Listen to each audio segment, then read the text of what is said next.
find that it's possible to have a sangha, to have an ashram of pure devotees chanting 64 rounds a day, without politics, without coercion, without anybody having to be unhappy or to be pushed into anything or to be put upon or any of that. We simply won't do it. We don't want to go there. We want everybody to be happy. So the people who come here are the people who are very serious and who really want to reach the highest level of love of God. And all other devotees who aren't ready for that, well, that's okay. You can stay at home and chant as much as you can, and then give support to the other students who are willing to sacrifice and who are willing to dedicate themselves. Okay? Because this is the gate. You see? There is a gateway, a dimensional gateway between the material world and the spiritual world. What is it? Full engagement in devotional service. Not just chanting 8 or 10 hours a day or whatever, but full engagement 24 hours a day in Krishna's devotional service. And by this engagement, one's material karma is completely destroyed. It's stated in Vedanta Sutra, also in Bhagavad Gita, that the person who dedicates their full energy to devotional service overcomes all their material karma, and their work and their activities merges completely into transcendence. And what does this mean? This means that they work, but their work does not produce any result. Or it only produces a spiritual result, no material result. But then somebody might say, well, if you reach a place where your karma is all destroyed, then wouldn't you just leave your body, give up your body and go to the spiritual world or whatever? And the answer is no. Because all the karma is destroyed except for the karma that is due to fructify in the present lifetime. Remember we talked last week about 4 different kinds of souls.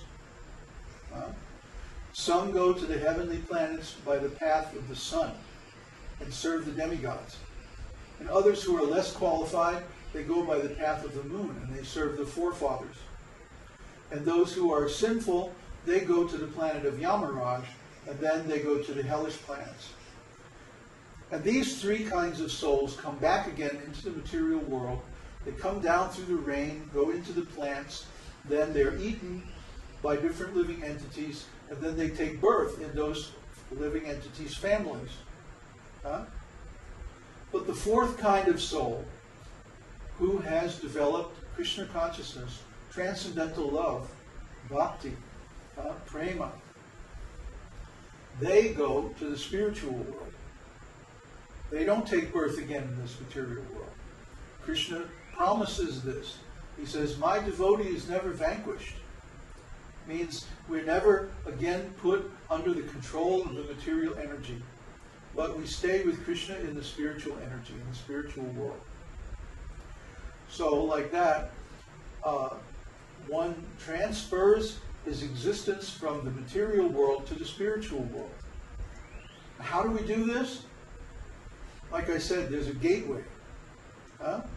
Jesus talked about this. He said, I am the life, the path, and the way. No one comes to the Father except through me. Now, if we accept that Jesus is an incarnation of Lord Brahma, then this is literally true. He's the life. It means the life of transcendental knowledge. Because the Guru gives the instructions by which the Chela becomes enlightened. And he says, I am the path, because he spoke the Vedas. And he propagates the Vedic knowledge throughout all the planets of the universe. So he's the path. And he's the light. He's giving guidance. He is the supreme truth. the incarnation of the Vedic knowledge. So in that way, the guru is the gate, because the guru comes in disciplic succession from Lord Brahma. Our sampradaya, the Brahma Madhva Gaudiya sampradaya, comes from Lord Brahma. So we have all this knowledge, and the Brahma sampradaya is known as a literary sampradaya. We write so many books about this Vedic science because our original mentor, Lord Brahma, he spoke the original Vedas within this universe. The Vedas are eternal. They're not a product of material nature. Rather, they're revealed by the Lord within the heart of Lord Brahma after he meditates for 10,000 years as demigods in the beginning of creation. Lord Vishnu is lying down in the Garbhodaka ocean, Garbhodakashaya Vishnu. And from his navel, a lotus flower sprouts. And when the flower opens, there's Lord Brahma, sitting in the lotus. And at first, he can't see the Lord. He can't see anything because there's no light. There's only the dark shell of the universe with the Garbhodaka ocean filling half of it. And the Lord is lying down in the bottom, but Brahma can't see him. So Brahma is trying to figure out what to do. And then he hears the Lord tell him, Ta Pa. Ta Pa. That means austerity. What is that austerity? He begins to meditate. Tries to understand, what is the source of my existence? What is the purpose of my existence? Where am I? Who am I? What is this place? These are the questions that exercise all of us. And the Vedas give the answer. So in Brahma's case, there were no books, of course. So after he had pleased the Lord by his meditation, somebody oil that chicken. It sounds like it's stuck. When he achieved enlightenment by the Lord's grace, the Lord revealed everything to him. He appeared in his original form. And then he spoke the 4 important verses of Srimad Bhagavatam, where he gave the whole teaching of the Vedas in a nutshell. And you can read these, they're in the 2nd canto. He says, Brahma, this whole material world is my creation. If you see anything without relationship to me, know that this is my external energy, that reflection which appears in darkness. And then he said, Brahma, before this universe is created, only I exist. And everything you see during the creation is actually only myself. And after this creation is withdrawn, only I remain. You should take up this science of devotional service, which means activities in relationship to me, and engaging this energy of the material world in my service, according to the instructions that I've revealed in your heart. And you should take it up carefully. Carefully means without making offenses. So, if we follow in the footsteps of Lord Brahma, then we also can pass through this gate. Did you ever see the cover of my book, Search for the Absolute Truth? Uddhava, if you can, put that up on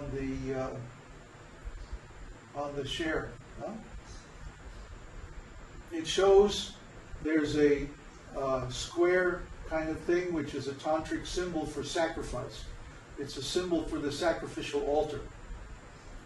And through the middle of this thing is what looks like a road. And the road has 3 gates on it. It has gateways. And then at the end of the road, there's like a galaxy, the center of the galaxy with all this light, effulgence coming out. And of course, if you look at it one way, it looks like a road. If you look at it another way, you see that it's a pyramid, and the 3 gates are at the 3 levels at the opening, in the middle, and at the top. And this is a symbol for the 3 levels of devotional service. In the beginning is called Kanishta Adhikari. Kanishta Adhikari means basically a neophyte. They have some attraction for devotional service, but they don't really understand the philosophy. They don't really know how to purify themselves from the offenses of material consciousness. Ah, there it is. Very nice. This is neophyte devotee, or Kanishta Adhikari. And they're also called external devotees. Why is that? Because they're still basically functioning according to the materialistic concept of life. So we call this the esoteric